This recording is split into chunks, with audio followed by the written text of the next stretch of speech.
At the probate meeting, my sister slid a pawn ticket across the table like it was a joke.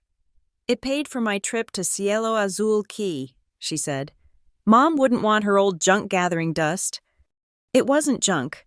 It was the 1976 Varex Mom guarded like a living thing. Our initials scratched inside.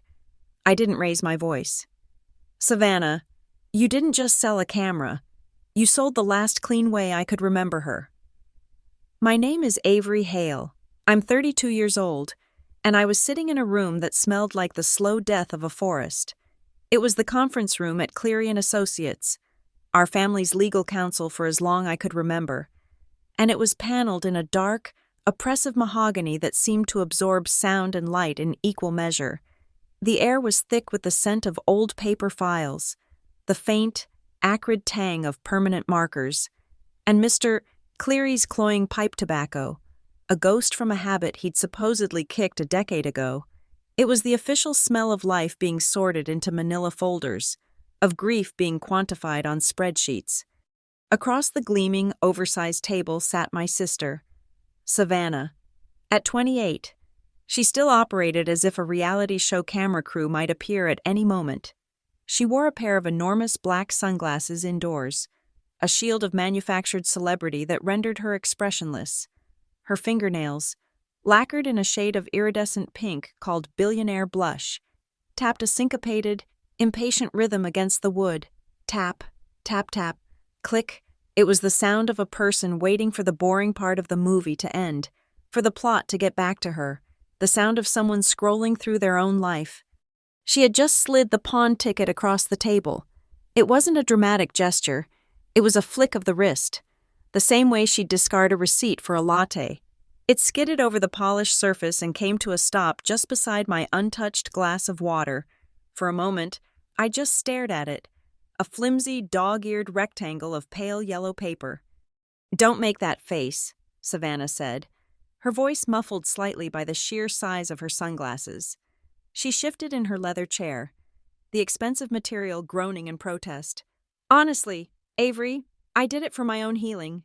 It was a therapeutic release." I didn't look at her. My focus was entirely on the ticket. It was from a place called Sparrow & Sons Pawn, located on a grimy stretch of road out by the old railway depot. The ink from the dot matrix printer was faded, the letters slightly fuzzy, but the words were clear enough. One item: Varex 1976 camera, brown leather casing. Under distinguishing marks, someone had scrawled in blocky, semi-legible print, initials A+S, scratched on interior of strap. Therapeutic release. The words hung in the stale air, obscene and meaningless. She had taken our mother's language, the gentle, modern vocabulary of self-care and recovery that Mom had used to navigate her final years, and twisted it into an alibi for petty theft. She hadn't found healing. She'd found a convenient excuse. She'd sold our mother's most treasured possession to fund a trip to a luxury resort with a name that sounded like an Instagram filter. My heart did something strange in my chest. It wasn't a flutter or a pang. It was a hard, mechanical lurch, a missed gear in the engine of my body. For a split second, I heard it, the distinct, metallic click of the Varex's shutter.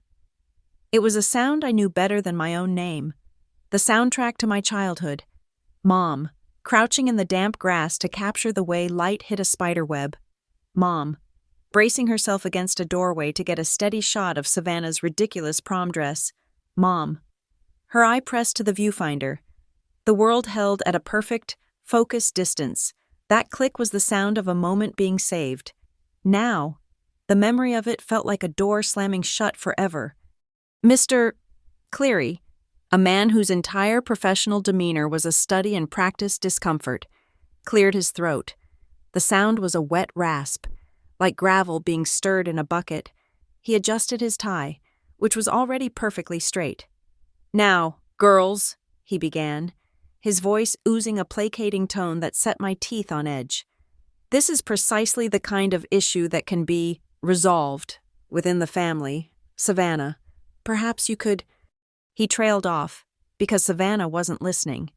She had leaned forward, her elbows on the table, her face close enough that I could smell the faint, cloying scent of mint and coconut from her vape pen. "Don't you dare cry," she whispered, her voice a low, urgent hiss, meant only for me. "It's so dramatic. Everyone's looking." Everyone? It was just the three of us in a sealed room. But for Savannah, the audience was always there, real or imagined, the jury of her social media followers, the silent judges of her curated life. An emotional display was a flaw in the brand, an unseemly crack in the polished facade. But she needn't have worried. The tears weren't coming. The shock had flash-frozen them somewhere behind my eyes. The initial wave of grief had receded, leaving behind something cold, hard, and terrifyingly clear. It was like watching the world through a high-powered lens, every detail sharp and defined. My anger wasn't hot. It was a low, steady hum, an engine coming online. My hands were perfectly steady as I reached for my phone. I didn't pick up the pawn ticket. I wouldn't touch it. I treated it like a piece of evidence at a crime scene, something to be preserved. I angled my phone over it, the device casting a small, rectangular shadow on the table. The camera app opened with a soft chime. I ignored the slight tremor in Mr. Cleary's sigh. I ignored Savannah's indignant huff as she leaned back in her chair, crossing her arms. I framed the yellow rectangle in the center of my screen. The glass of my phone felt cool and detached against my fingertips. I tapped the screen to focus, the digital lens adjusting with a soft whir. The faded purple ink of Sparrow & Sons snapped into high definition. The smudged signature on the bottom line. The transaction date, yesterday afternoon. The payout amount. A figure so insultingly small it felt like a second violation. Then, with my thumb, I slowly zoomed in. I pushed past the printed words, past the address, past the item description, until the image became a pixelated landscape. I was looking for one thing. There, under the description, was the serial number, a long string of digits and letters, 9A447B76. I took the picture. The screen flashed, and the phone made a quiet, artificial shutter sound, a cheap imitation of the sound I'd just heard in my memory, the one Savannah had sold for pocket money. I didn't just save it to my camera roll. I opened the image, cropped it, and saved a second. Tighter copy focused only on the serial number. I sent it to my secure work email. I uploaded it to a private cloud drive. I created a digital chain of custody. A plan was beginning to form in my mind, not as a conscious thought, but as a series of logical, sequential steps materializing out of a fog. It was a cool, clean process, like building a spreadsheet. Column A, the problem. Column B, the required data. Column C, the action. The first entry was already there. Sparrow & Sons pawn. I pulled up a browser on my phone, my fingers moving quickly over the keyboard. Their website was basic, listing their hours. They opened at 7:30 a.m. My mind corrected the entry. 7:15 a.m. Tomorrow morning. I would be there before the doors opened. I would be the first person the owner spoke to.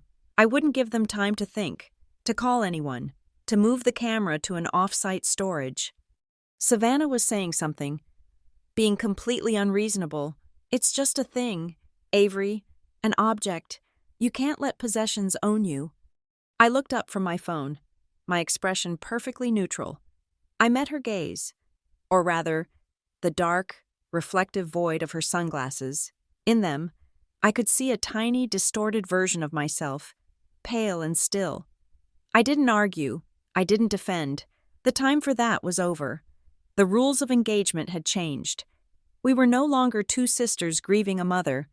We were two parties in a dispute, and she had just handed me all the discovery documents I needed. I slipped my phone back into my purse, the click of the magnetic clasp unnaturally loud in the quiet room. I stood up. "Mr. Cleary, thank you for your time. I think we're done here for today." "Avery, wait," he started, shuffling his papers. "We haven't discussed the disbursement of the—" "Send me the paperwork," I said calmly. "I'll review it and get back to you." I turned to my sister. The faint outline of her eyes was visible through the designer lenses now. They were narrowed. She knew she had lost control of the scene, and it infuriated her.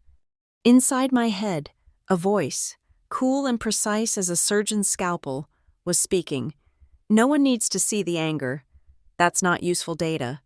Let them see the calm. Let them see the competence. Let them see what you're capable of when you're not being dramatic. The truth doesn't need emotion. It just needs to be presented, clearly, methodically, and without mercy. And I had the serial number. It was the first piece of hard evidence, the first clean fact in a very, very messy story. I walked out of Cleary's office into the weak afternoon sunlight of Norchester. The mahogany-scented silence of the room was replaced by the damp chill of the street, the sound of tires hissing on wet pavement. Savannah didn't follow me. I knew she'd stay behind, likely to process with Mr. Cleary, which really meant performing a version of baffled, wounded innocence, solidifying her narrative as the victim of my dramatic reaction. Our family was a masterclass in polished surfaces and crooked frames.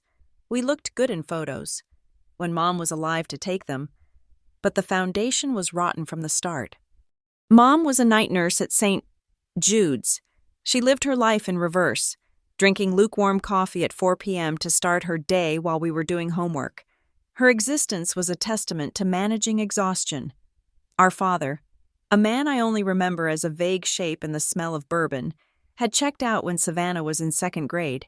He didn't just leave, he evaporated, leaving behind a mortgage, 2 daughters, and a silence that hardened into resentment. We were raised on the diluted coffee Mom left in the pot, a constant, bitter reminder of her absence and her effort. From the beginning, our roles were set in concrete. Savannah was the light. She was the one with the easy smile and the bright, blonde hair that caught the sun. She charmed teachers, neighbors, and the weary orderlies Mom worked with. She was the story everyone wanted to hear. I was the handbrake. I was the one who made sure the bills were in the right envelopes, who woke Savannah up for school, who checked the math on Mom's tax returns when I was 15. Savannah smiled, and I worked. She was the performance. I was the stage manager, the auditor, the killjoy. I was the one who kept us from careening off the road.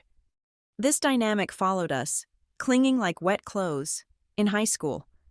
I took AP Calculus and interned at a local accounting firm, a place that smelled of dusty ledgers and quiet, mathematical certainty. I found comfort in numbers. They didn't lie. A balance sheet either balanced or it didn't.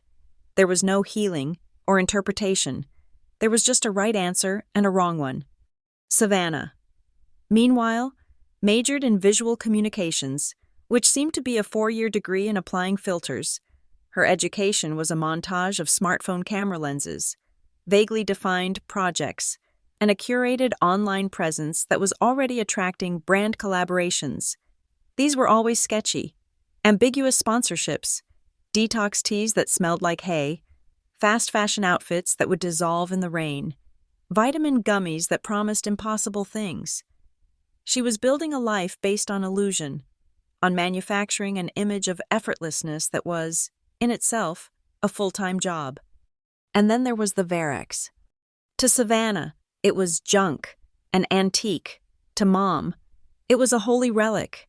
It was the one truly beautiful, truly functional object she owned. She'd bought it with her first full-time paycheck, long before we were born. It was heavy, mechanical, and German. It didn't have a screen. It didn't connect to the internet. It just worked. It captured light. Every photograph she took with it was a frozen prayer. It wasn't for an audience. It was for us. It was proof. Proof that the linoleum in our kitchen, cracked and yellowed, could look beautiful in the morning light. Proof that Savannah's missing front teeth were a temporary gap-toothed triumph, not a dental bill waiting to happen. Proof that I, hunched over a textbook at the kitchen table, was more than just the handbrake. She caught a look of concentration in my eyes that I didn't even know I had. The camera was her witness, and because she was a night nurse, she saw things. She used it to document the cracks in the walls, the rust on the pipes, the way the backyard flooded every spring. She was gathering evidence of our life, the good and the bad, with the same meticulous care. When she got sick, the Varex was the one thing she asked for in the hospital room. She was too weak to lift it, but she kept it on her bedside table, her fingers resting on the cool metal of the lens. After she died, and the true crushing weight of the medical debt settled in, the first thing I did was ask for the camera. We were in the half-empty house, the air filled with the smell of cardboard boxes and bleach. The Norchester house, the only home we'd ever known, was being sold to cover the hospital bills. Everything was being liquidated. The furniture, the car, Mom's modest jewelry, everything was a line item on a spreadsheet, an asset to be converted into cash to pay for the privilege of her dying slowly. The Varex was all I wanted. Why? Savannah had asked, already tagging a vintage lamp for an online marketplace. What are you even going to shoot with an antique like that? The film costs a fortune.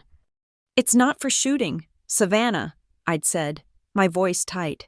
It's for remembering. She'd just rolled her eyes, the same eye roll I'd seen in the lawyer's office. So dramatic. It's an object. But she'd let me have it, or so I thought. I realize now, she was just biding her time, waiting for probate to clear. The mementos were all that was left. The house was gone. The bank accounts were drained. All that remained of Mom's entire life of 16-hour shifts and diluted coffee were a few boxes of photographs and that Varex. Now, I work at Larkspur Media and Data.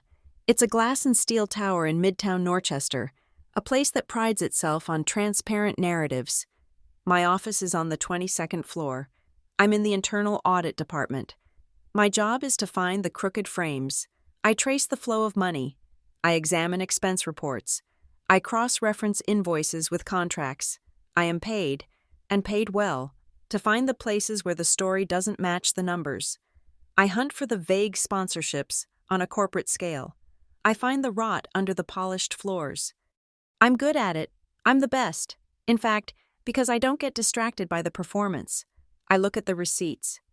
Savannah, meanwhile, is a full-time performance.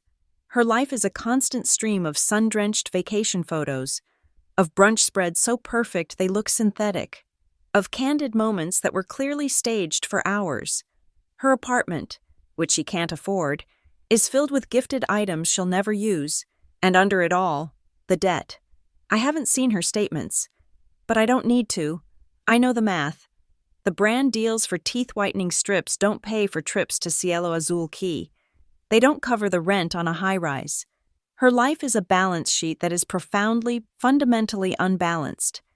When she sat in that office, shielded by her sunglasses, and called the camera just a thing, she wasn't just being dismissive. She was defining her entire worldview. To her, everything is an asset to be leveraged or liquidated.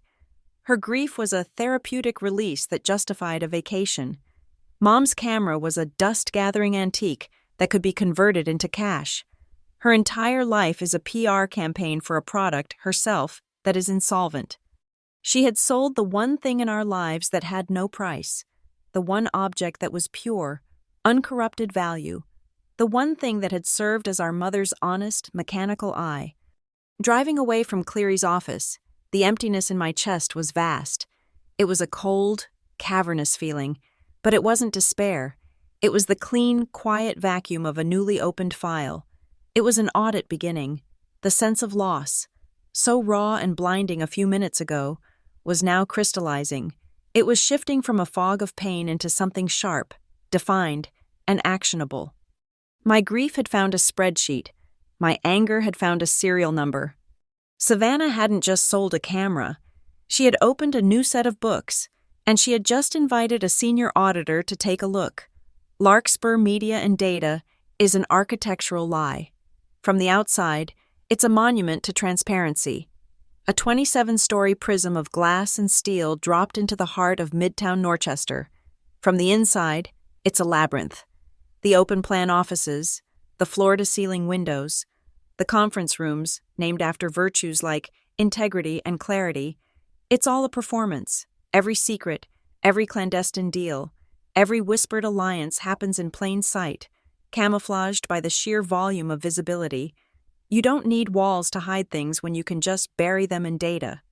My workspace is a minimalist slab of white laminate on the 22nd floor. I have 2 monitors, a keyboard that clicks with satisfying precision, and a direct data port to the company's financial soul. As a senior internal auditor, I live in the company's margins. I'm the person they pay to read the footnotes. I swim through seas of expense reports, PR contracts, and event funding requests. My specialty is the miscellaneous column, the budget line item for community and brand outreach. These are the corporate junk drawers, the digital closets where people hide the things that don't quite fit the official story. It's where creativity meets creative accounting. The hierarchy here is as clear as the glass. At the top, there are the storytellers, the brand strategists, the vision officers, the people who sell narratives, and then there are the people like me, the fact-checkers. We are a necessary and deeply resented part of the ecosystem. The ecosystem had recently acquired a new predator, Callum Vexley, the new chief financial officer.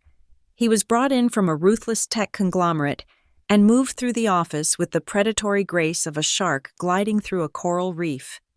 He had a smile that was polished to a blinding sheen, perfectly white teeth that looked like they were individually insured. He spoke in a lexicon of disruption and synergy, but his eyes were cold, calculating zeros. Callum Vexley loved numbers, but he hated being asked to show his work. A question about his math was not a request for clarification. It was an act of insubordination. And then there was Nia Calder, the director of brand. Nia and Savannah had been inseparable in high school. Co-captains of a social cheerleading squad built on exclusion and side-eye glances, Nia had perfected the art of corporate condescension. She spoke to me in a saccharine, patronizing tone she probably thought of as a big sister voice, always calling me hun or sweetie. Her words dripping with a faux concern that was more insulting than any slur. She was the chief architect of Larkspur's narratives, a woman who could reframe a product recall as a brave journey in consumer feedback. I was at my desk, tracing the digital paper trail of a disastrous influencer event in Miami, when the news broke. It arrived not as a formal memo, but as a ripple in the office's digital chatter, a flurry of activity on the company-wide Slack channels. Larkspur was launching its flagship campaign for the next fiscal year. It was called the Human Archive. The official pitch was emotional, grandiose, a multi-platform initiative to reclaim and restore the analog memories of a generation. The company would partner with archival services, digitize old family photos and home movies, and create a tapestry of authentic American stories. The tagline was as sentimental as it was hollow. Your memory is our mission. And the budget was 7 figures. My fingers froze over my keyboard. I read the announcement again. Authentic stories, family photos, analog memories. I thought of the Varex, heavy and real in my hands. I thought of my mother, her eye pressed to the viewfinder, capturing a truth that had no budget line. I thought of that flimsy yellow pawn ticket. And I thought of someone, somewhere in this glass tower, placing the wrong things in the right columns to justify a lie. This campaign wasn't about memory. It was about monetizing nostalgia. It was about strip mining people's pasts for brand engagement. It was Savannah's ethos scaled up to a corporate level. Take something real, slap a filter on it, and sell it for a profit. The pieces started to click into place, the cold, hard logic of an audit taking shape in my mind. The campaign needed a face. It needed a storyteller, an ambassador, someone who could perform authenticity on cue. An email from Nia Calder landed in my inbox an hour later. The subject line was predictably chipper. Fun idea for Human Archive. My jaw tightened as I read it. Hi, Avery, hun. Hope you're having a great day. So, the team and I were brainstorming ambassadors for the Human Archive campaign, and we had a thought. We need someone with a real, raw, authentic story. A natural-born visual storyteller who understands the power of memory in the digital age. And I immediately thought of your sister, Savannah. Her online presence is so inspiring, and she has such a gift for connecting with people. Imagine her as the face of this, sharing her own journey with family legacy. I think it could be incredibly powerful. Just wanted to float it by you first, as her big sister. Let me know your thoughts. Best. Nia. The email was a masterpiece of passive-aggressive maneuvering, the feigned deference, asking me first, the corporate jargon designed to sound meaningful, visual storyteller, authentic story, the casual weaponization of my relationship with Savannah as her big sister. Nia wasn't asking for my opinion. She was giving me a heads up. She was telling me this was happening and framing it in a way that would make any objections seem petty and personal. She was building a narrative where I was the unsupportive sister. The handbrake once again. I took a slow, deep breath, the sterile, recycled air of the office filling my lungs. I let the anger wash over me for a moment, then I let it recede, leaving behind the cold, clear resolve I'd felt in the lawyer's office. I wasn't her sister at work, I was an auditor, and she had just submitted a proposal that had a number of glaring irregularities.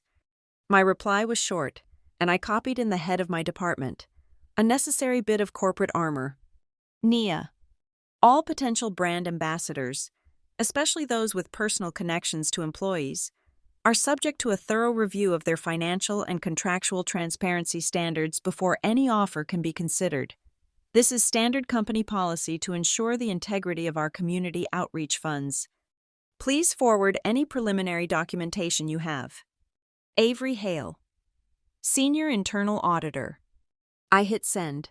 There was no emotion, no mention of Savannah, or pawn tickets, or my dead mother, just policy, just the rules, the clean, unassailable language of the balance sheet. The response was not an email.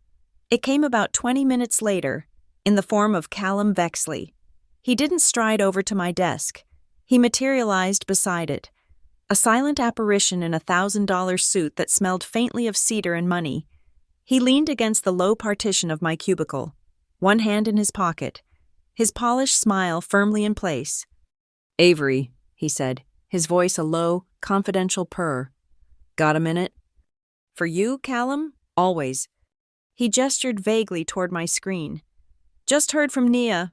A little friction on the Human Archive project." "Just ensuring procedural integrity," I said, not looking away from my monitor. "It's my job?" Of course," he murmured, his smile not faltering. He leaned in closer, his voice dropping even lower, forcing me to turn and look at him. His eyes were bright, but there was no warmth in them. "But this project is a big win for us, for the whole company. It's got a lot of momentum, a lot of passionate people are invested in it." He paused, letting the implication hang in the air between us. "It would be a shame," he continued, his voice as smooth as silk, "to step on such a lovely party before the champagne has even been poured. We're a team here, after all. We protect the team's wins." It was the most polite threat I'd ever received. He was telling me to back off. He was telling me that my job, the one they paid me to do, was an inconvenience to his plans. He was telling me that the story was more important than the facts. I felt the corners of my mouth lift into a small, tight smile. It was the smile I used when I found a forged signature on an invoice. It was a smile that said, "Gotcha." "I agree. Callum," I said, my voice just as quiet, just as calm as his. "I'm not here to stop the party." I leaned back in my chair, meeting his cold gaze without blinking. "I'm just here to make sure the table is clean before we serve the guests." His smile flickered, just for a nanosecond, a barely perceptible tightening at the edges. It was the first crack in the polish. He held my gaze for another beat, then straightened up, smoothing the front of his jacket. "Good," he said, the single word clipped and final. "Glad we're on the same page." He turned and walked away, disappearing back into the transparent labyrinth.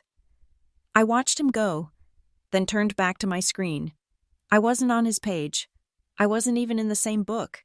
He and Nia were writing fiction. I was preparing an audit report, and it was going to be a bestseller.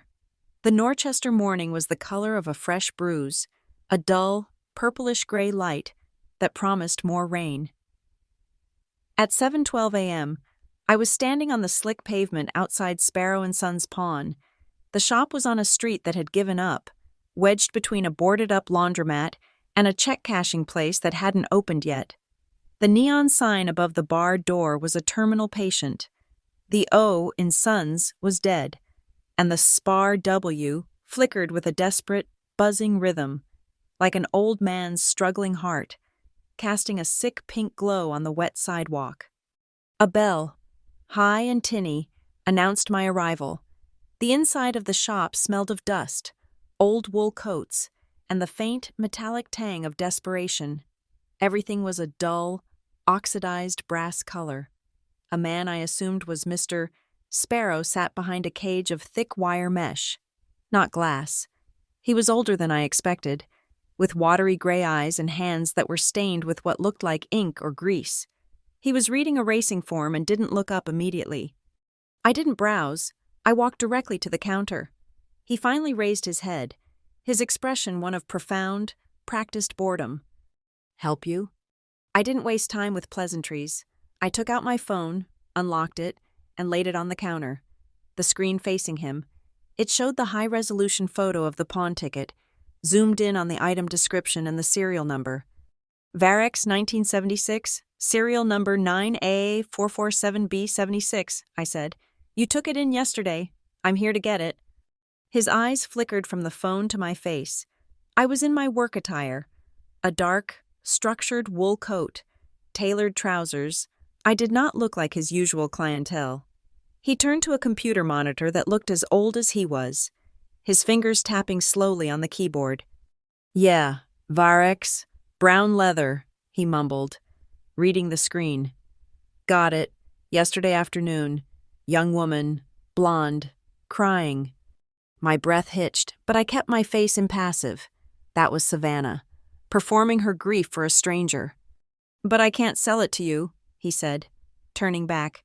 "It's on hold." The cold, clear focus I'd felt in the lawyer's office sharpened to a needlepoint. "On hold? I have the ticket." "You have a picture of the ticket," he corrected, his voice flat. "Doesn't matter. Someone else came in, last night, 5 minutes before I closed the gate. Put a cash deposit down to hold it for reclamation." "Who?" He shrugged, a small movement of his thin shoulders. "Not my business to ask for names, but she wasn't from this part of town. Sharp, cut-glass blonde hair, a real expensive white blazer. Looked like she belonged in one of those new glass buildings downtown." My blood didn't run cold. It stopped. Savannah didn't own a blazer. She lived in artfully distressed denim and gifted athletic wear, but Nia Calder? Nia lived in sharp, expensive blazers. She had a whole rack of them, in every shade of white, cream, ivory, eggshell. This wasn't just Savannah. This was Larkspur. This was the human archive. Savannah wasn't just selling a camera. She was procuring a prop, and Nia was the producer, the fixer, cleaning up the acquisition. "How much?" I asked. Sparrow's watery eyes showed a flicker of interest. He was a businessman, after all. The hold deposit was significant. She wanted to make sure it stayed put. "I'm not asking about the deposit," I said, my voice dropping. "I'm asking how much to buy it, right now, her deposit, the full ticket value, and your trouble. I'll pay double her deposit just for your time." I slid my corporate bank card onto the counter. "Or I can get cash. Your choice." A slow smile spread across his face. This was a language he understood. "Cash is always the right color," he said. He named a figure that was extortionate. It was a test. "Fine," I said. "There's an ATM at the corner. I'll be back in 2 minutes. Don't move it." He just tapped the side of his monitor. "It's all just inventory, lady." The ATM on the corner felt exposed, the keypad damp and gritty. I pulled the thick stack of 20s, my senses on fire. Every sound, a truck downshifting, a distant siren, felt like a direct threat. I walked back into the shop, fanning the bills on the counter. Mr. Sparrow counted them with practiced efficiency. He made the transaction in his system, printed a new receipt, and stamped it paid in full. Then he disappeared into the back. He returned a moment later carrying a simple cardboard box. He didn't hand it over immediately. He slid it onto the counter and leaned in, his voice dropping to a conspiratorial murmur. The woman in the blazer, she was in a hurry, didn't even really look at it, just wanted it held. He paused. But I'm a craftsman. I look at the things that come through my shop. The leather on the hand grip, it's peeling, old. He tapped the box. When I was tagging it, I felt something, under the grip, on the right side. Something small, taped down. Wasn't my business to look. You understand? He tapped the side of his nose, a gesture from a black and white movie. But it felt deliberate, figured the new owner, he stressed the word, should know what she really bought. I nodded once, my expression giving nothing away. I took the box and the new receipt. I folded the receipt, my proof of purchase, my clean chain of custody, and put it in my wallet. We never had this conversation, I said. What conversation? He replied, already turning back to his racing form. I walked out into the gray morning, the bell tinkling behind me. I got into my car and hit the central lock. The thunk of the bolts sliding into place was the loudest sound in the world. I sat for a full minute, my hands on the wheel, the box on the passenger seat. Then, with methodical calm, I opened it. There it was, the Varex. It was heavier than I remembered. The metal was cold to the touch. I lifted it, and for a half second, I caught it. The faint, phantom scent of my mother's hand lotion and the metallic tang of the light meter. My hand was perfectly steady. I didn't cry. I set the camera on my lap and opened the glove compartment. I took out the small, multi-purpose utility knife I kept for opening packages. I clicked the blade into place. I turned the camera over, examining the hand grip. He was right. The textured, brown leatherette was peeling away at the top edge, right where a person's fingers would rest. It was barely perceptible. I slid the knife's point under the edge. It wasn't just old glue giving way. I felt the blade hit the resistance of brittle, old tape, carefully, so as not to scratch the frame. I pried the leather back. It lifted with a dry, crackling sound. And there it was. It was a small, shallow recess, no bigger than a thumbnail, carved directly into the metal body of the camera. It was not original to the design. Mom had done this. Inside the hollow, wrapped in a single, yellowed piece of what looked like electrical tape, was a tiny black square. A micro SD card. My heart didn't pound. It didn't leap. It clicked. A clean, mechanical, precise sound. The sound of the shutter closing, capturing the one, definitive piece of evidence. The sound of a trap, set years ago by a dying woman, finally springing shut. Mom knew. She knew Savannah. She knew the world. And she'd hidden her witness in the one place she trusted. I pulled out my work laptop from my bag. I didn't have an adapter for a card that small, but the side of my phone had a SIM slot. I popped the tray. The card fit. I slid the tray back in. My phone recognized the external storage immediately. No password, no encryption, just a root directory. And 5 folders. ASA Home Clinic, LMD Cielo Vex. I didn't open them, not here. To do so would be to react. I was not in the business of reacting. I was in the business of auditing. I powered down the phone. I removed the card, tucked it into a secure, zippered pocket inside my wallet, separate from everything else. I placed the Varex gently back in the box and put it in the trunk, hidden under the emergency kit. I did not run. I did not tremble. I started the car, checked my mirrors, and pulled out into the morning traffic. I drove back to the glass tower, a senior auditor returning to her desk, ready to review a new and deeply personal set of books. I didn't go to my desk. I didn't ride the public elevator to the 22nd floor. I took the service lift down to the sub-basement, to the internal audit forensics lab. It's a room within a room, a glass cube with its own air filtration system, shielded from the building's network. It's a clean room, designed for examining compromised hardware, a digital dead space. I badged in, the heavy door hissed open and shut, sealing me in with the low, steady hum of the servers. The air was cold, sterile, and still. I sat at the standalone terminal, a machine that had never touched the Larkspur intranet, and slotted a clean USB card reader into the port. I took the micro SD card from my wallet. My fingers were not trembling, but I was aware of their temperature, of the way my pulse beat steadily in my wrist. I slid the card in. A small green light on the reader clicked on. An icon appeared on the desktop, Drive F. I clicked it. 5 folders: AS Home, Clinic, Cielo, LMD, Vex. My protocol took over. First, I created a full disk image of the card, a perfect, bit-for-bit copy. I saved it to the terminal's encrypted hard drive. Only then did I open the first folder, AS Home. It contained 8 JPEG files, scans. Mom must have digitized them. I opened the first one. It was a photo of me and Savannah in the kitchen sink. I was 9, holding a soapy washcloth, my expression dead serious. Savannah was 5, all bubbles and gap-toothed laughter, her head tilted back in pure, unfiltered joy. It was a perfect shot, the light from the window catching the water droplets. I clicked to the next one, the kitchen window, on a rainy day. Just the window. The focus was so sharp you could see the texture of the grime in the corner of the pane, and the way the rain distorted the view of the dying maple tree in the backyard. It was a picture of nothing. It was a picture of everything.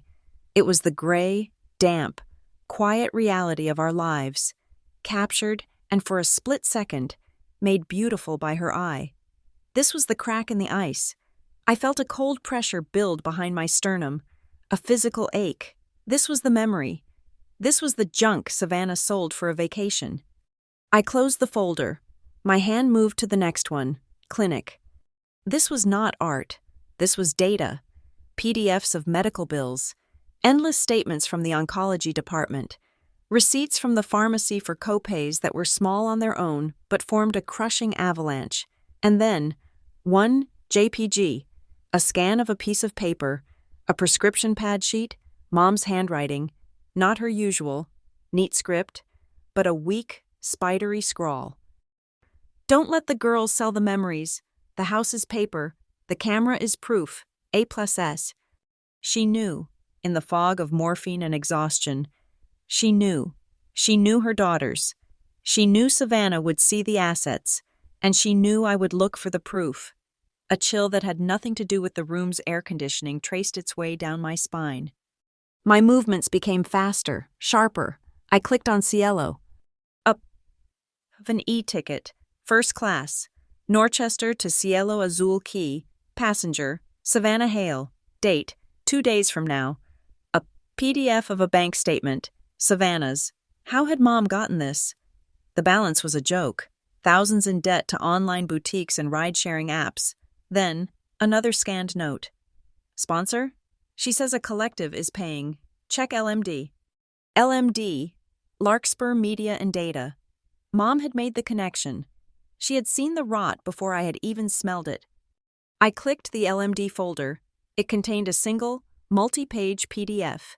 Contract draft LMD CC 3.pdf. I opened it, and the world tilted. It was our contract template. I recognized the font, the legal boilerplate, the internal routing codes at the bottom. It was a statement of work between Larkspur Media and Data and a third-party vendor called the Cielo Collective. I read the scope. To provide authentic, first-person narrative content and related visual assets for the Human Archive campaign. I read the vendor details. The logo for the Cielo Collective was cheap, made on a free website, using a wispy generic script. The address was a P.O. box in a mail center 2 towns over. It was a shell, a phantom, a pass-through. I scrolled to the budget page, a 7-figure sum, earmarked from the community and brand outreach budget, the same budget Callum Vexley controlled, the same one Nia Calder was tapping for her ambassador. They weren't just hiring Savannah, they were conspiring with her to create a fake company, a shell corporation designed to siphon the campaign budget directly into their pockets. The Cielo Azul key trip was the deliverable. Savannah wasn't just an ambassador. She was a co-conspirator in a multi-million-dollar fraud. My breath was shallow. I had the what, I had the how. Now I needed the who. I clicked the final folder. Vex. One file. Vex 0415. WAV. An audio file. The Varex couldn't record audio. Mom must have used her phone. 0415. April 15th. 6 weeks before she died. I plugged in the terminal's headphones and pressed play. The audio was clear. It sounded like it was recorded in our living room, the one with the threadbare rug.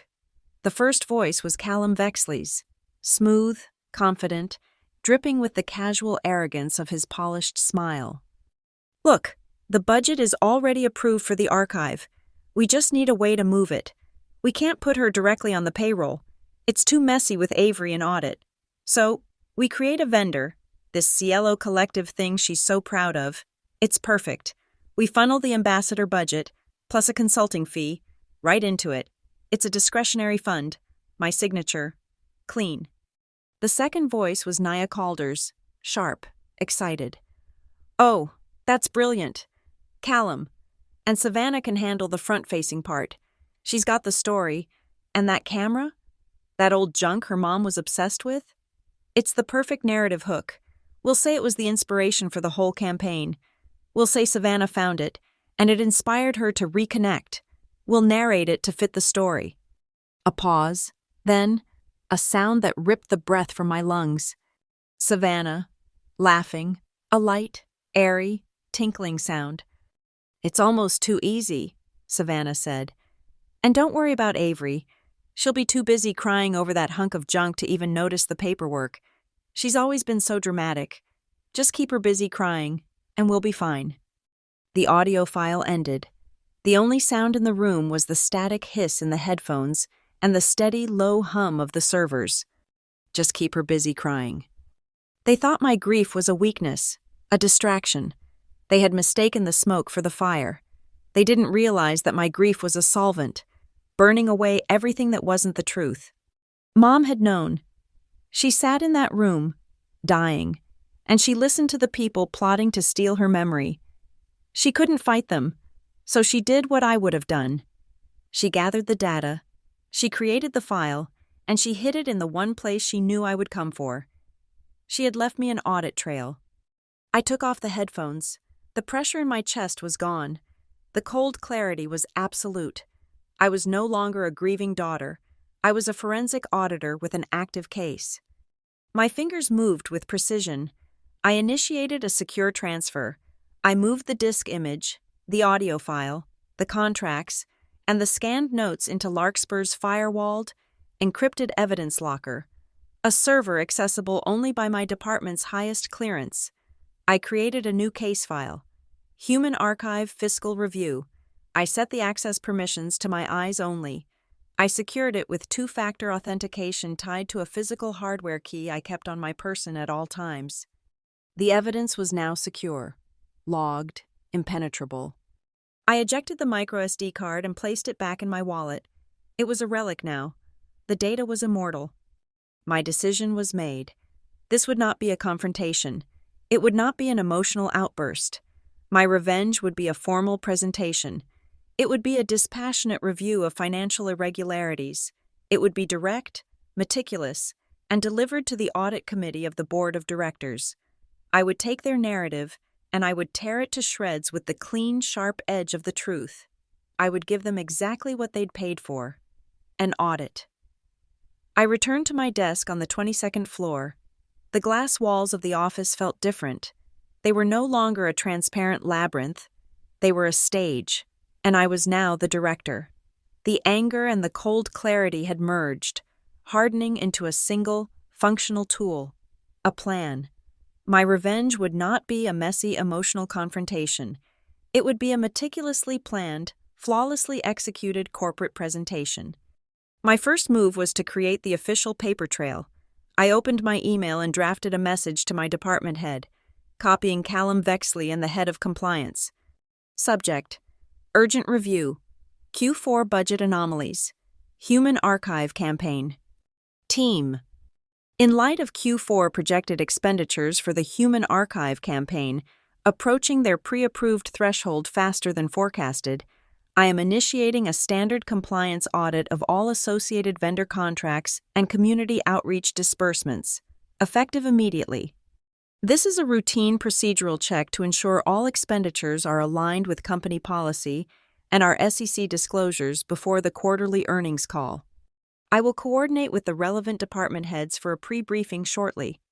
Regards, Avery Hale, Senior Internal Auditor. It was perfect. It was boring. It was corporate. And it was non-negotiable.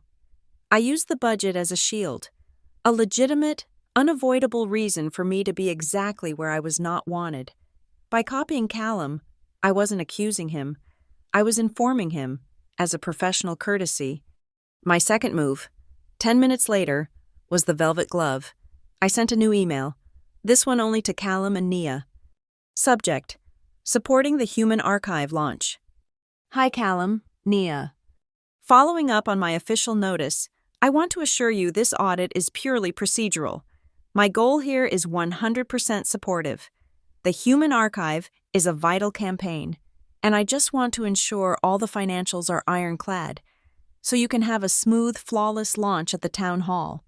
Can we schedule a 30-minute pre-brief tomorrow? Just want to align on your vision and make sure my report accurately reflects the campaign's integrity. Let me know what time works. Here to help. Best, Avery. The shift in tone was deliberate. From the cold, formal Avery Hale to the warm, collaborative Avery, I was the handbrake offering to help, not to stop them. I was the naive auditor they could easily manage.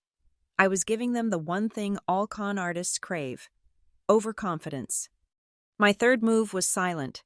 I left my desk and walked to a soundproofed phone booth in the East Wing, a place for private calls. I used my personal cell and dialed a direct line, one not on any company directory. It belonged to Margaret Shaw, the Board of Directors' independent outside counsel. She was a woman who reported to no one but the board itself. Shaw, she answered, her voice like dry ice. Margaret, it's Avery Hale. I'm calling from a clean line. There was a pause. Go ahead, Avery. I am conducting a routine audit on the Human Archive campaign. My preliminary findings suggest a significant risk of material misstatement related to community vendor funds. I have reason to believe a shell corporation, the Cielo Collective, has been established by senior management, specifically Nia Calder and Callum Vexley, to defraud the company. Do you have evidence? Her voice didn't change, but the silence after the question was heavy. Yes, contracts, bank statements, and a legally obtained audio recording of the parties planning the fraud. Is the evidence secure? It's in the firewalled evidence locker. Case file Human Archive Fiscal Review. Good, she said. Do not engage. Do not confront. Continue your audit as planned. I will be in attendance at the company town hall. Present your findings then. I will handle the board. The company will provide full legal and security support, but it must be a clean presentation. No surprises. Understood. I hung up. The trap now had steel jaws, and they were legally sanctioned. Fourth, I legalized my evidence. I called Mr. Cleary. Avery, I was so glad to hear you'd resolved the issue with the camera, he began, his voice relieved. Mr. Cleary. I cut him off, my tone polite but firm. During the retrieval of my mother's property, the Varex camera, serial number 9A447B76, I discovered an additional item of her estate concealed within it, a micro SD card containing personal files. These files are, by definition, part of her estate, correct? Well, yes, of course. Any personal effects? Excellent. I need you to draft and sign a formal letter of probate, on your letterhead, stating that the contents of this specific storage device are the legal property of the estate of Elaine Hale, and that I, as executor, have the sole right to their possession and use. I will send a courier. I need it by 3 p.m. He sputtered. but I heard the clack of his keyboard. Consider it done. Now, when I presented the audio file, it wouldn't be an illegal recording. It would be a copyrighted asset from a legal estate, which I had full authority to play. Fifth, I secured the witness, that night, in my apartment. I took the Varex from its box. The metal was cold. I spent an hour with it. I used a soft cloth to wipe away the dust of Sparrow & Sons, the grime of the pawn shop. I polished the lens, cleaning away the film of neglect. I carefully reapplied the peeling leather on the hand grip, sealing the empty, hollowed-out space where the SD card had been. I was not just cleaning a camera. I was prepping a witness for the stand. It looked beautiful, heavy, solid, and truthful. Sixth, I baited the hook for Savannah. I sent another email to Nia, my tone buzzing with false excitement. Subject: supporting the human archive. Launch. Nia. Building on our chat and your brilliant idea to involve Savannah, I have a thought. What if we make her the centerpiece of the launch at the town hall? Instead of a dry audit report, which I'll keep to 2 mins, I promise, what if I introduce her as a surprise guest? She can tell her authentic story about memory, about her mother. It would be the perfect, emotional kickoff. It makes the campaign real. It would be an amazing moment for her, and for the brand. What do you think? Avery. I had just handed her a Trojan horse, and she was already opening the gates. Her reply came in under a minute. OMG, Avery. Hun? That is a beautiful idea. Yes, let's do it. I'll coordinate with Savannah. She will be thrilled. You are such a team player. Seventh, I arranged the cameras. I filed a formal request with the AV department for the town hall. I didn't just book the room. I booked the full transparency package, citing compliance requirements for shareholder-facing events. This included 3 camera angles, a direct, uninterrupted live feed to the main presentation screen, and most crucially, a separate, redundant, isolated recording. My note was specific. The feed must be hardwired. Under no circumstances is the AV desk to have the ability to cut the feed from the podium microphone or the presentation laptop. This is a Sarbanes-Oxley compliance requirement. It was nonsense, but it sounded official. They approved it. Eighth, I lulled the CFO. I sent Callum my pre-brief deck. It was a masterpiece of misdirection. 6 slides of basic pie charts and bar graphs, showing the budget burn rate. My summary note read, Callum, as discussed, looks mostly in order. I have a few minor queries on vendor classification for the Cielo Collective, but we can clear that up in 5 minutes. See you at the town hall. Avery. I had just told him I'd seen the forged contract and classified it as a minor clerical error. I had confirmed his belief that I was a competent, but ultimately naive, auditor. He was safe. Ninth, I built the weapon, on the air-gap terminal in the forensics lab. I built the real presentation. It was 12 slides. Slide 1. A full screen, high-res scan of Mom's photo of the rainy kitchen window. Slide 2. A side-by-side comparison. Left, the LMD contract. Right, the Cielo Collective P.O. Box registration. Slide 3. A screenshot of Savannah's bank statement next to her first-class e-ticket. Slide 4. A full-screen image of the audio file icon, VEX 0415. Wave. Slide 5. A scanned image of the pawn ticket from Sparrow & Sons. Slide 6. A scanned image of the final, paid-in-full receipt. The remaining slides were detailed breakdowns of the bank transfers. I saved the file to an encrypted USB drive, which I wore on a chain around my neck. Finally, late the night before the town hall, I went to the empty auditorium. It was vast, dark, and silent, the hundreds of chairs waiting. I walked onto the stage. The AV team had already set up the podium. I opened my bag and took out the Varex. I placed it on the corner of the podium, right under the spotlight. It sat there, heavy and silent, the lens pointing out at the empty seats. It looked like a judge. I ran my hand over the cool metal. The clock was ticking. The stage was set. Every actor had their script.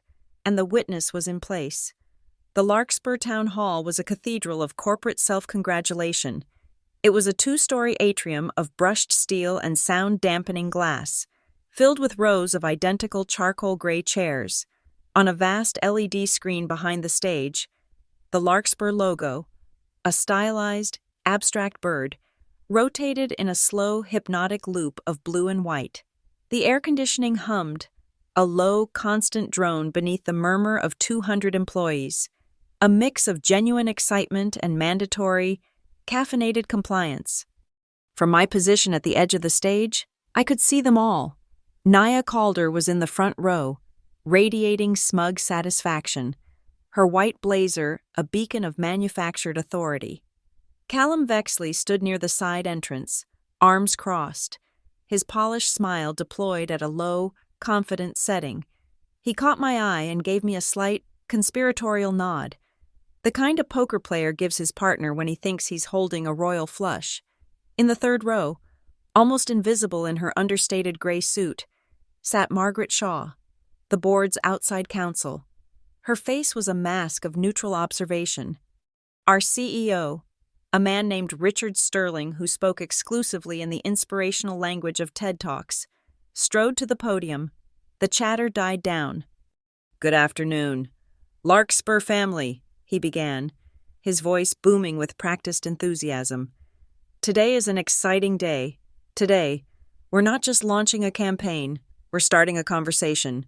Today, we talk about memory." He launched into his prepared remarks, a soaring speech about legacy and authenticity. I didn't listen to the words. My focus was singular. My right hand rested on the cool, solid body of the Varex camera, which sat on a small table beside the podium. It was the only object on the stage that wasn't branded, polished, or new. It was a dense, quiet anchor of reality in a sea of corporate fiction. "And now," Sterling boomed, concluding his introduction, "to tell us a little more about the personal inspiration behind this incredible initiative, I'd like to hand it over to our Director of Brand, Naya Calder." Applause. Nia practically bounded onto the stage, a vision of corporate chic. She took the microphone, her smile wide and dazzling. "Thank you. Richard, when we started this journey, this human archive, we knew we needed more than just a campaign. We needed a soul. We needed a real story. And I am so honored to introduce a surprise guest today who embodies that spirit. She's a dear friend, an inspiration, and a true visual storyteller. Please welcome Savannah Hale." A wave of intrigued murmurs rippled through the audience. A second spotlight hit the main aisle, and there was Savannah, walking towards the stage as if she were walking onto a talk show set. She wore a flowing white linen dress, the kind you wear on a tropical vacation. Her blonde hair was styled in loose, beachy waves. She looked ethereal, tragic, and beautiful. It was a masterclass in performance. She ascended the steps and gave Naya a theatrical hug. The audience, charmed and captivated, broke into another round of applause. Savannah took the center podium, her expression a perfect blend of vulnerability and strength. "Wow," she breathed into the microphone. "Thank you. I'm not really a public speaker." A lie. Her entire life was public speaking. But Nia asked me to come and share a little bit of my story. My mother, she passed away recently. A hush fell over the room. Sympathetic, sad sighs. She left behind so much love and so many memories, but she also taught me something profound. She paused, letting the silence hang, her timing impeccable. She taught me that memory is something you carry with you, inside. It's not about material things. She gestured vaguely around the room. Objects can be lost. They can be broken. They can gather dust. But the real memories, those are a part of who you are. They are not in a thing. They are in you. It was the perfect corporate-sponsored eulogy. It was beautiful. It was inspiring. And it was a complete and utter fabrication. It was the alibi she had been practicing her whole life. Nia was beaming. Callum was nodding, his smile widening. They thought they had won. I stepped forward from the shadows at the edge of the stage. I picked up the secondary microphone from its stand. Every eye in the room swiveled to me. Savannah's smile tightened at the edges. "I agree with my sister," I said, my voice calm, clear, and amplified by the sound system. It cut through the sentimental fog in the room. Memory is something we carry, but sometimes, when the memory is too heavy, a material object can carry it for you until you're ready to pick it up again. I walked to the main podium and plugged my encrypted USB drive into the presentation laptop. The Larkspur logo on the giant screen behind us vanished. It was replaced by Slide 1, a full-screen, high-resolution image of our mother's photograph. The rainy kitchen window, the grimy pane, the distorted maple tree, the quiet, profound sadness of a gray Tuesday afternoon in Norchester. It was achingly beautiful. A soft, collective gasp went through the audience. This wasn't a stock photo. This was real. "This photograph was taken by our mother, Elaine," I said, my voice even. "She took it with her 1976 Varex camera, the camera sitting right here." I placed my hand on it. It was her most prized possession. She used it to document our lives, to give us proof. I looked at Savannah. The color was draining from her face. After our mother died, that camera became the last tangible piece of her, the last thing her hands held, the last object that saw the world through her eyes. I clicked the remote. Slide 2 appeared. It was a side-by-side. On the left, a crystal-clear image of Savannah's first-class e-ticket to Cielo Azul Key. On the right, a copy of the pawn ticket from Sparrow & Sons for the Varex camera. An arrow connected the payout amount from the pawn shop to a highlighted deposit in Savannah's bank statement, dated the same day. Beneath it, a scanned note from my mother's files. Sponsor? The room was dead silent. I could feel 200 people holding their breath. I saw Nia's face freeze, her smile cracking like porcelain. Callum was no longer smiling. He had taken a half-step back, toward the exit. My sister believed that memories were not material things, I continued, my voice a quiet, precise scalpel. So she sold our mother's memory for a luxury vacation. She told me she had a sponsor, a group called the Cielo Collective. I clicked the remote again. Slide 3. Another side-by-side. On the left, the ridiculous, amateur logo for the Cielo Collective, taken from the fraudulent contract. On the right, a scanned copy of the official business registration for that P.O. box. The name of the person who rented the box was clearly visible, Nia Calder, and below that, a copy of the Shell Corporation's founding document, the sole signatory, the president and CEO of the Cielo Collective, was listed in clear block letters, Callum Vexley. The silence in the room broke. It was replaced by a wave of sharp, shocked inhalations, of whispers erupting like brush fires. Richard Sterling, the CEO, looked from the screen to Nia, then to Callum, his face a mask of disbelief and fury. Margaret Shaw hadn't moved a muscle, but her eyes were locked on me. Savannah was staring at the screen, her mouth slightly open.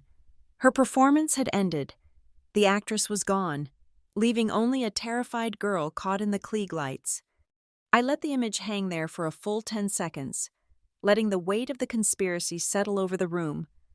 I let them see the whole crooked frame. "It seems," I said, my voice cutting through the rising murmur, "that my sister's sponsor was Larkspur Media and Data, and that her authentic story was part of a much more collaborative project."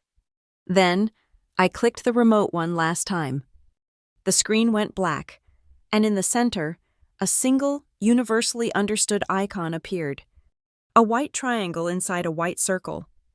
The play button, I pressed the spacebar. The click of the keyboard was inaudible, but the effect was instantaneous.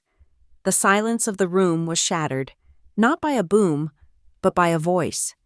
Callum Vexley's voice, smooth, confidential, and utterly damning.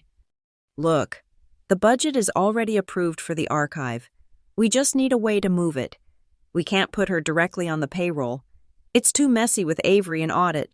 So, we create a vendor, This Cielo Collective thing she's so proud of. It's perfect. We funnel the ambassador budget, plus a consulting fee, right into it. It's a discretionary fund. My signature, clean.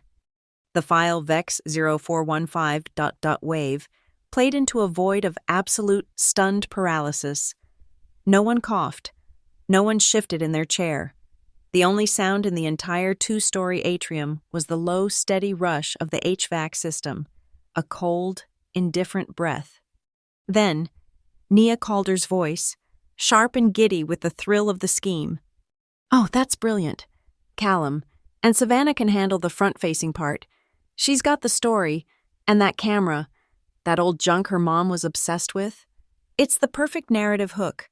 We'll say it was the inspiration for the whole campaign. We'll say Savannah found it, and it inspired her to reconnect. We'll narrate it to fit the story." I watched Savannah. She was a statue of white linen, her skin a waxy, pale yellow under the stage lights. Her eyes were fixed on the black screen, as if she could unhear the words. A pause in the audio. Then, the sound that had chilled me to the bone in the forensics lab. Savannah's laugh, light, airy, and cruel. "It's almost too easy. And don't worry about Avery. She'll be too busy crying over that hunk of junk to even notice the paperwork. She's always been so dramatic.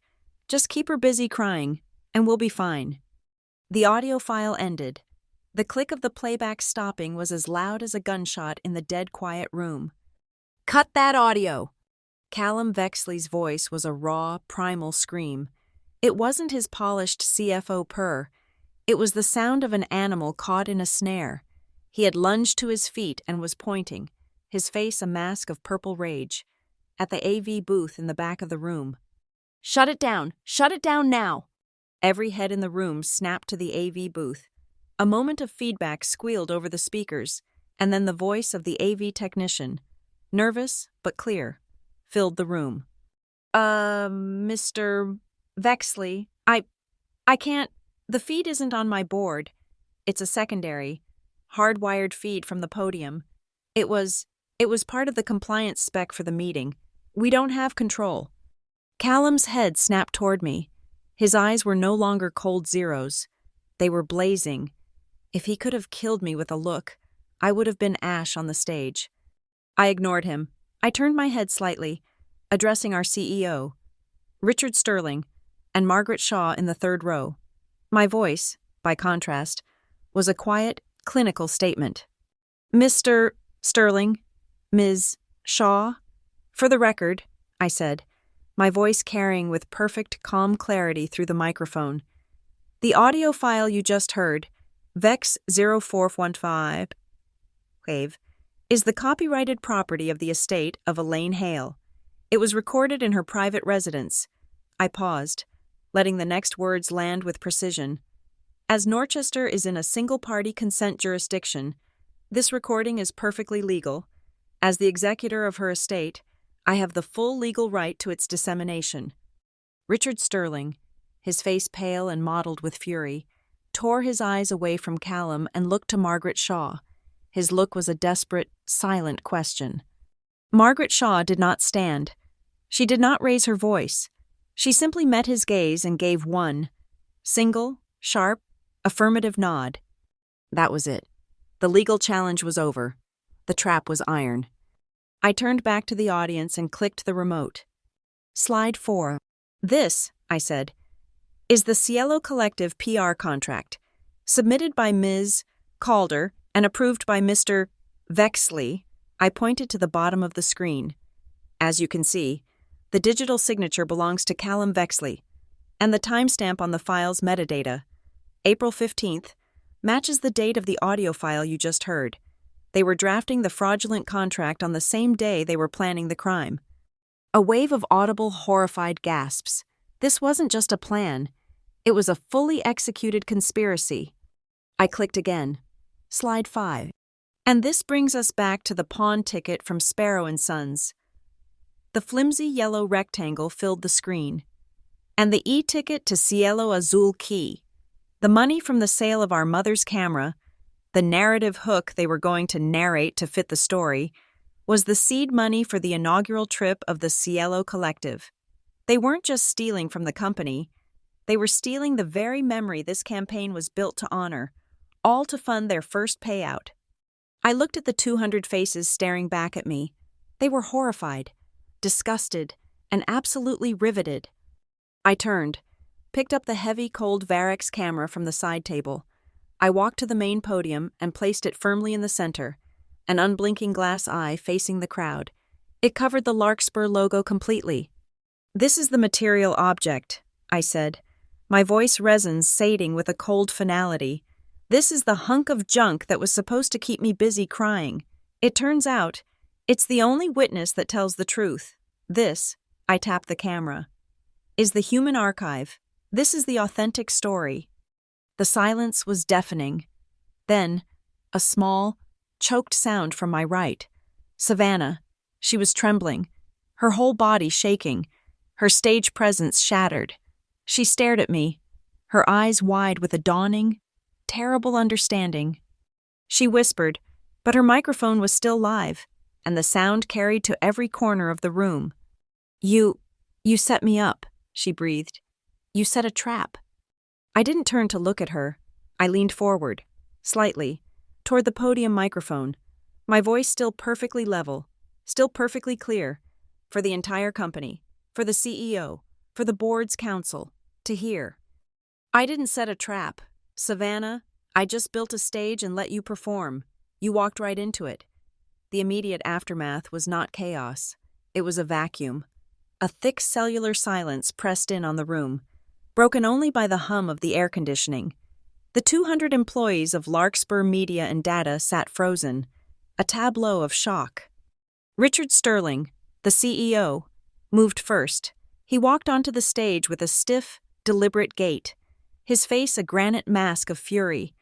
The affable, visionary leader was gone, replaced by a man who had just seen his company's pristine narrative eviscerated in public.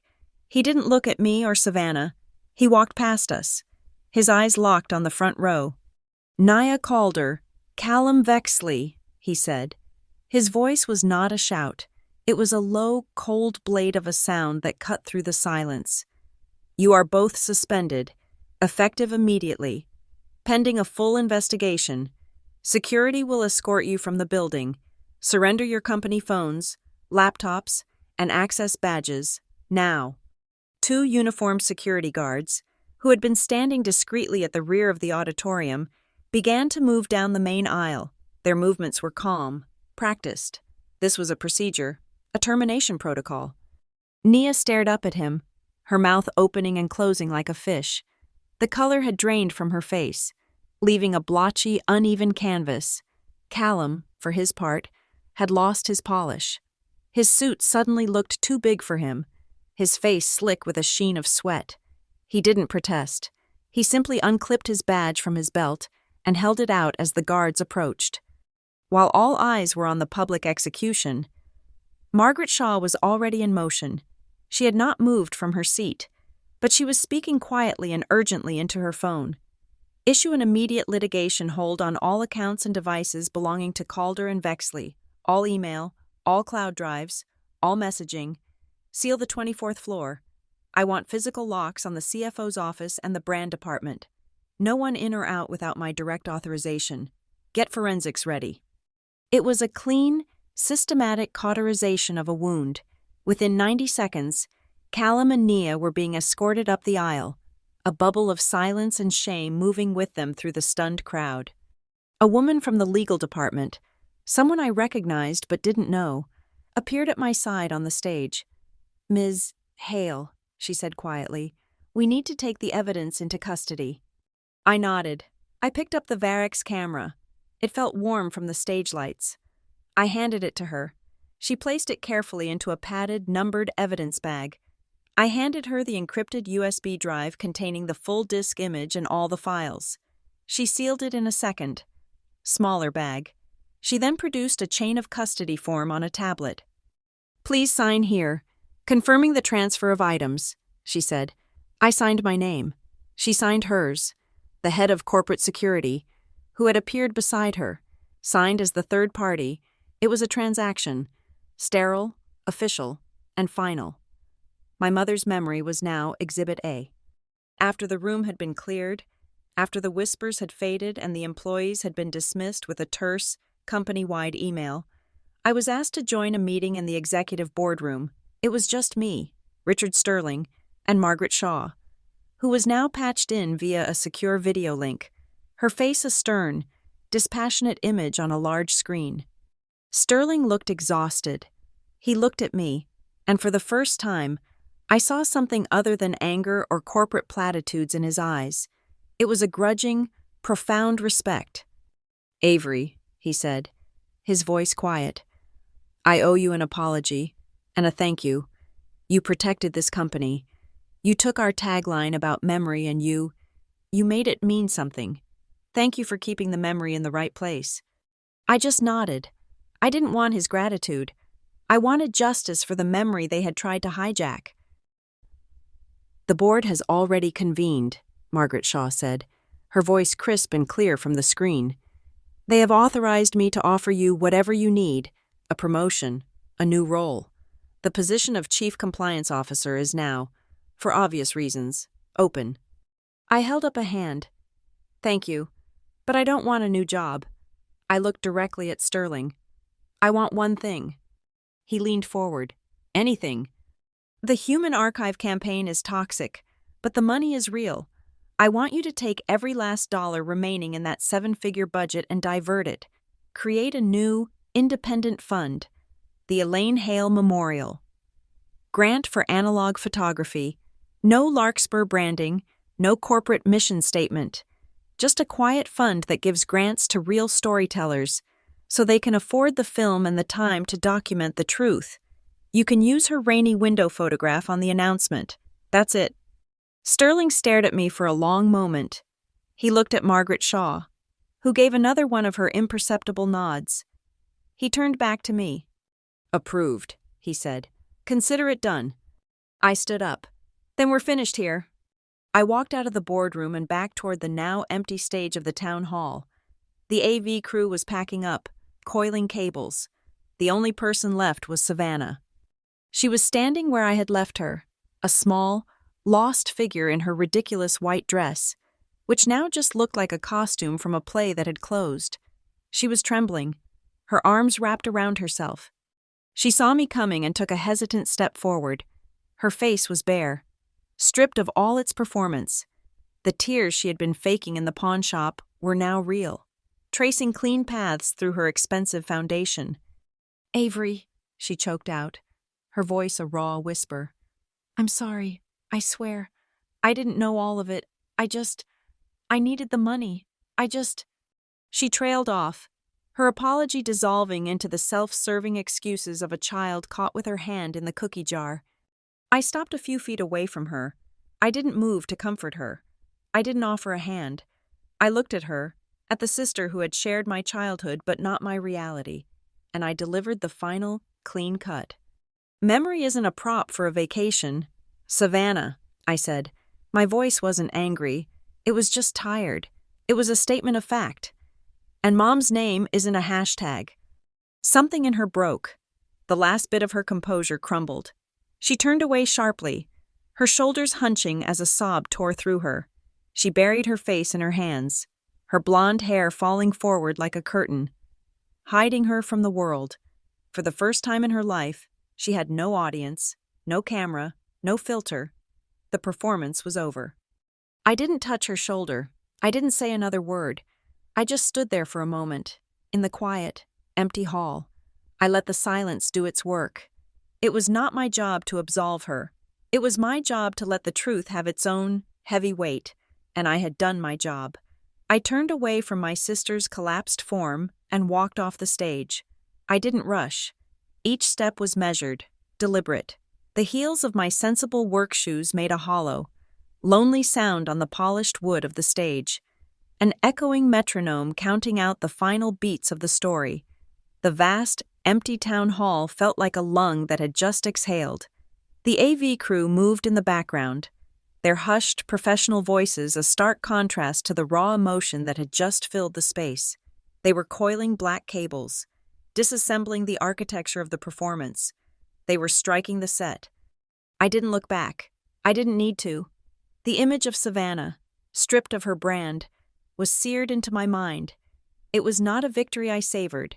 It was simply the end of a long, painful calculation. As I reached the exit at the side of the auditorium, a voice called out, echoing slightly in the cavernous room. "Avery." It was Richard Sterling. He was standing by the empty podium, a solitary figure in a landscape of vacant chairs. "What about the director of controls position?"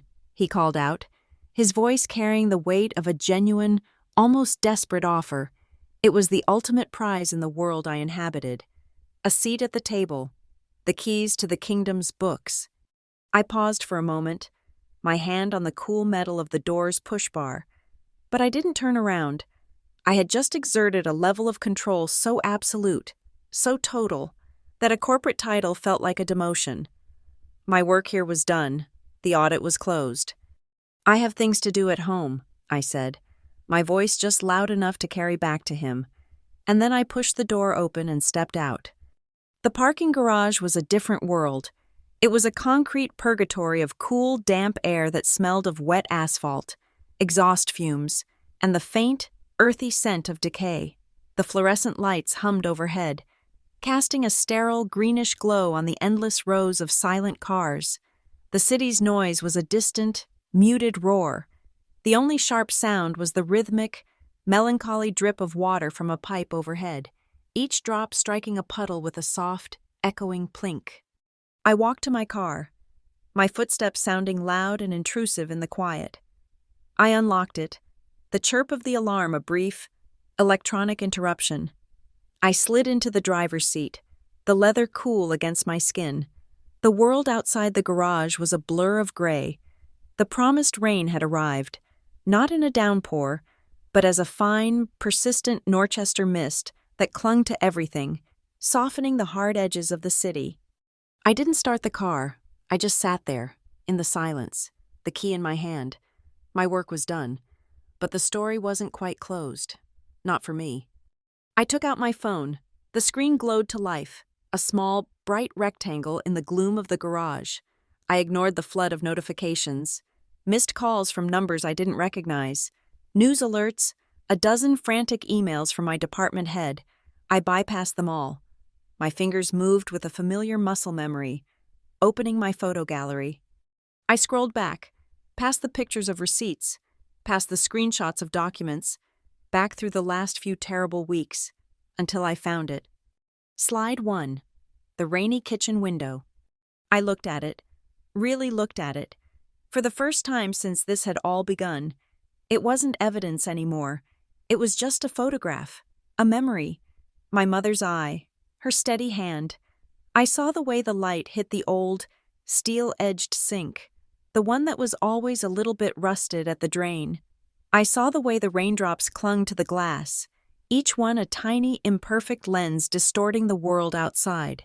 The dying maple tree in the backyard was a soft, brown and gray blur, a ghost of its former self. It was a picture of loss, of a quiet Tuesday, of being trapped inside. But it was also a picture of home. It was the truth. And looking at it now, the crushing weight that had been sitting on my chest for weeks began to feel lighter. The image was finally uncoupled from the fraud, from the lie, from the betrayal. It was just a memory now, a sad, beautiful memory that belonged to me. As I stared at the screen, a notification banner slid down from the top. Savannah Hale is typing. My thumb hovered over the screen. I watched the 3 little dots dance for a moment, a frantic, digital signal of contrition or excuse-making. Then, a message bubble appeared. It was there for a fraction of a second, not long enough for my brain to process the words, and then it was gone. Message deleted. She had written something, and, in a final act of cowardice or perhaps a single, fleeting moment of wisdom, she had erased it. What had it said? I'm sorry? I hate you? How could you? I realized, with a profound and sudden clarity, that I didn't care. It didn't matter what she had written. An apology couldn't unpawn the camera. An excuse couldn't erase the audio file. A declaration of hatred couldn't change the facts. Any word she sent would just be another performance, another attempt to manage the narrative. But the narrative was no longer hers to control. The conversation was over. I closed my eyes. The only sound was the steady dripping of the pipe, a slow, patient clock. I took a deep breath of the cool, damp air, and in the quiet darkness behind my eyelids, I heard it. Click. It was not a memory of a sound. It was the sound itself, clean and clear in my mind. The precise, mechanical, metallic click of the Varex's shutter. The sound of a moment being captured, of a frame being locked, of a story being finished. It wasn't a sound of grief anymore. It was a sound of closure. The case was closed. The file was complete. There was nothing left to say. There was no one who needed to forgive anyone else. That wasn't the point. Forgiveness was a negotiation, and the terms of our relationship had been rendered null and void. The memory had been recovered, audited, and returned to its rightful place. It was mine now, clean and unencumbered. I opened my eyes. I put my phone away, sliding it into my purse without a backward glance. I put the key in the ignition and turned it. The engine came to life with a low, steady hum, a counterpoint to the dripping water. I put the car in drive and pulled out of the parking space. I drove up the concrete ramp, toward the gray, rainy daylight of the city, and I didn't look in the rearview mirror. The end. Thank you so much for listening to this story. It means the world to me. I'd love to build a community here. So please, drop a comment below and let me know where in the world you're listening from. It's always amazing to see how far these stories travel. If you enjoyed it, please consider subscribing to the channel and giving this video a thumbs up. And if you really want to help support what I do, hit that hype button. It tells the algorithm that this is a story worth sharing and helps it get heard by more people just like you. Thank you again.